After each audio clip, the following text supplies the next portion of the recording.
G'day everybody, 2023. You know, you've gone on holidays for a couple of weeks, you've come back and the lawn's overgrown. We're going to give you some easy ways to fix that up.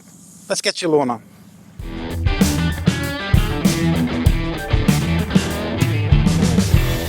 The deal is here, I'm at CV Christian College and I do the lawns here, and this will form part of the Lawnporn content for probably the first half of 2023. We're also building an oval out the back, the irrigation's in. I'm excited to show you that in a future video, and it's all happening. But for now, I've had a couple of weeks where I just basically couldn't get to the lawn here. It's overgrown, no one's mowed it or anything like that, and it's just overgrown. There's a few other little problems that are here as well, and I'll show you how to fix them. So this will be a great video for you guys and girls that have been on holiday, come back and the lawn's overgrown and you don't know what to do. Let's get your lawn on.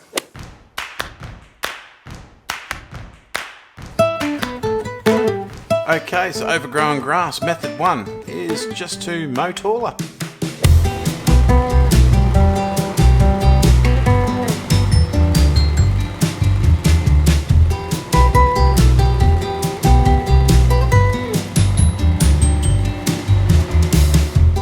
Okay, so this is the easiest method. You're not cutting into the crown so much and you'll end up with a nice green grass. Now, there are some advantages, especially if you've got an event happening soon and you need the grass looking kind of good. This is a nice, easy way that you can deal with it.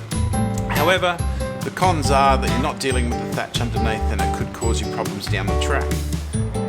Comes up real nice. This is definitely the method you should use if you're in a pinch and you just haven't got the time or the effort to do like a dethatch or a renovation. So that's one style that you could do and quite an easy fix. Just mow at a higher height and enjoy the nice green that you've got. Some advantages of that is that it's fairly easy to look after. Some disadvantages are that it's going to be harder to manage your thatch. And seeing as it's the middle of the summer, might as well go with what I'm going to do next is thin it out a bit, lower it a bit, might look a little browned off for a little while, but in a couple of weeks it'll come back better. Now method 2 is to dethatch and low mow. This will brown off your grass because you're going to be cutting into the crown, breaking the 1/3 rule, that's for sure, and also going into the thatch layer. So it will look a little bit brown for a little while. So this is what you can do when you have got the time for it to repair. So it's going to take a couple of weeks to look really good again. Dropped it down 4 notches from my last mow. It's cutting into the crown a little bit. She's coming up all right. Now this is the first time that I've used the Wabang rotary to be an actual cutting mower, not a sucking up debris mower from renovations.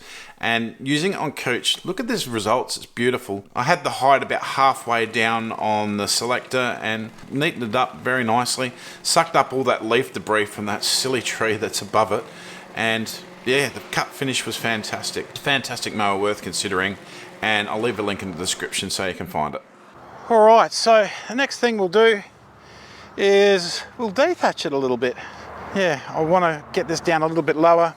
Don't want it this high for the school. Want it in that 15 to 20 mil range, and this is probably sitting at about 30 mils at the moment. I'm going to dethatch it now to thin it out a little bit, and the reason we're thinning it out a little bit is we're just removing that thatch, which will limit the amount of air, water and nutrients that can get to the soil.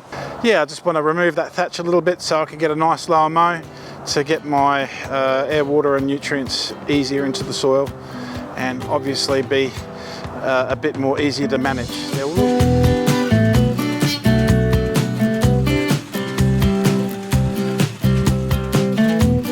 So I've got probably about 3 weeks, 4 weeks up my sleeve to do this because school isn't back, so that's why I went with the dethatching option. This is certainly going to be totally repaired by the time the students come back. This is what we're sort of getting. As you can see, it's mostly sort of the brown stuff underneath. It picks up some of the green obviously because it's attached to it, but she thins it right out. So now we've got to suck up all that mess. That Wabang mower back to its old duties of sucking up all the material from renos and dethatchings. Does such a great job of it. Hey look, if you're enjoying the content here on Lawnporn, be sure to like this video and subscribe, it helps me grow. Thank you very much.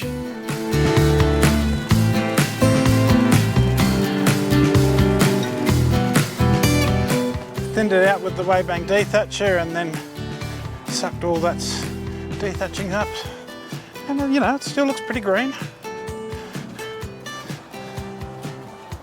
So the next in the mow I'll do with the cylinder mower. Why not? Let's do it.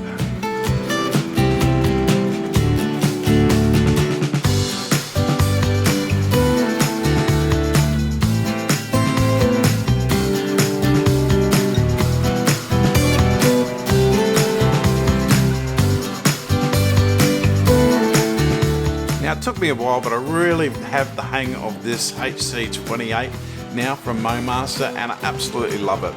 Fantastic mower for the school. It's a 28-inch wide mower, 6 blade, and it's just perfect for that 15 to 20 mil range, and the lines that I've been getting on this machine is fantastic. Probably isn't showing up too well here because this is going into the crown, it's a little bit brown, but when it comes back, the lines that I'm going to get at that 15 to 20 mil range is just going to be fantastic. Every 2 strips I was filling up the bucket. I went through about 8 bins, no joke. It was just immense. You can see by this cut here how much I was taking off. I tell you what, I've really enjoyed using this mower at the school. I'm really looking forward to using it on the oval once we've got that in. Thanks to Mowmaster for really helping us out get this mower, and if you're interested in Mowmaster, check out mowmaster.com.au.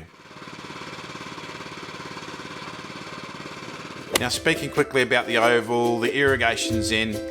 Once I get a key to the pump housing, I'll show you all around. I've got to learn the system myself, but some great videos coming in the future for sure in regards to the irrigation on the oval.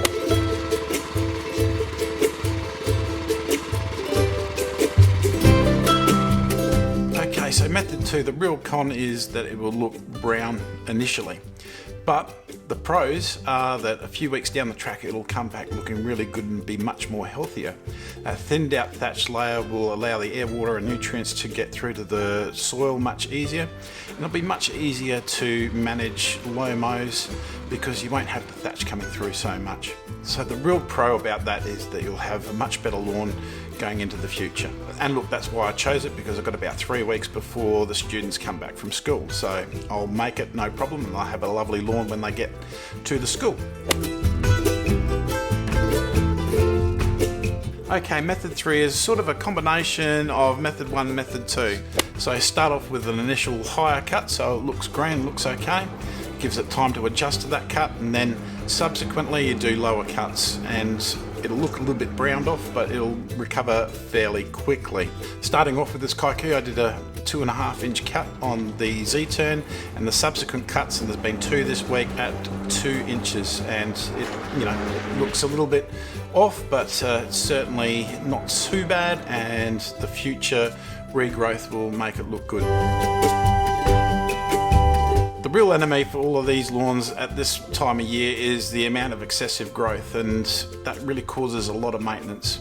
In the second part of these videos I'll go into what products are going to be used, and I'll just make a special mention to plant growth regulator. I'm using Primo Maxx, and that's what we're going to be using to control the growth, so we're not mowing so much and it's not so much of a hassle.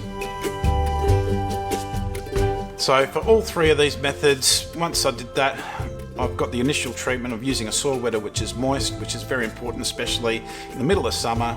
I've got Hero in there for soil health and increased microbial activity, and Hero will also hold on to the nutrients ready for the plant, so it's very good for that. And of course 4 Seasons, which is our dual controlled slow release granular, slow release nitrogen, slow release potassium, and it's got that iron in there for that deep dark green. That'll help the regrowth. And in the second part of the series I'll show you what other products I'm using to get the result, including that PGR. Here are my results 1 week in. You can see that there's a difference already, and it's really coming up together. It's starting to thicken up nicely, starting to green up, and we're starting to get some of that control with the plant growth regulator, so we're not mowing like crazy. So a quick summary of all the pros and cons. Method 1, we were cutting taller because it's grown up so high. It looks good initially, and that's great if you're in a pinch and you just need it to look good for an event or something like that. But the real con is that the thatch layer and everything else that's going to be a problem down the track is still there, and that's going to be harder to manage. So method 2, we dethatched and we low mowed, and the con of that is, well, it's going to look brown, a little bit ugly to start off with. But the real pro is that it's going to come back in a couple of weeks, and we'll definitely show you in part 2 of the series all the products and things that I did to bring that back. As you can see from these shots, it's coming together really quite well. Method 3, well, that's sort of the best of both worlds.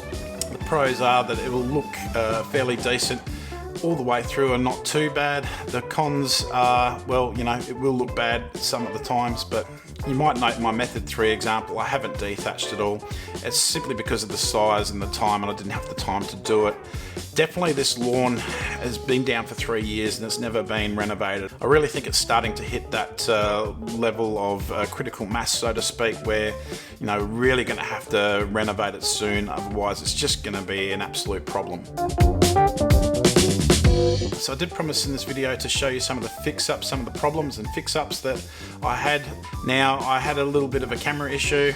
Well, it wasn't a camera issue as such, it was an operator issue. I didn't press record, but that Kaiku basically sprayed down with a little pump sprayer, just a little bit of glyphosate, trying not to affect the cooch too much, because glyphosate is a non-selective. It'll hit everything, it'll kill everything that it hits, so to speak. But I've done that as an initial. I'm going to be bringing it back by, and I'll film this part at least, I'm going to be bringing it back with some top dressing and some regrowth down the track, so that'll come good. And especially in regards to the Kaiku, which is always going to be a problem in this area simply because it's so windy and everything around it is Kaiku, is that we'll use products like Tribute and Monument to just control that so it doesn't become a problem in future, although it's always going to be a constant battle.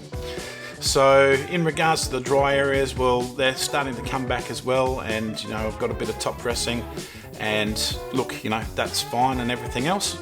The patch that's in the gym oval, I'll talk a little bit more about it because it's a bit more of a complex problem in part 2, but that's starting to come back as well now. Although part 2 is going to be next week, just be mindful that the first week of watering, and especially seeing as we're having like 40-degree days here now at Port Augusta, is I'll employ syringe watering. So that's watering a few times a day lightly, just to make sure that the surface is kept moist and the lawn isn't stressed near the upper root level, so to speak. The seed heads as well, they've just been mowed, and I'll talk more about that in the video. We can get on top of the seed head problem using plant growth regulator. That's really going to help us, and I'll talk about that more in part 2 of the video. Alright, thank you for watching my video today. Get your lawn on.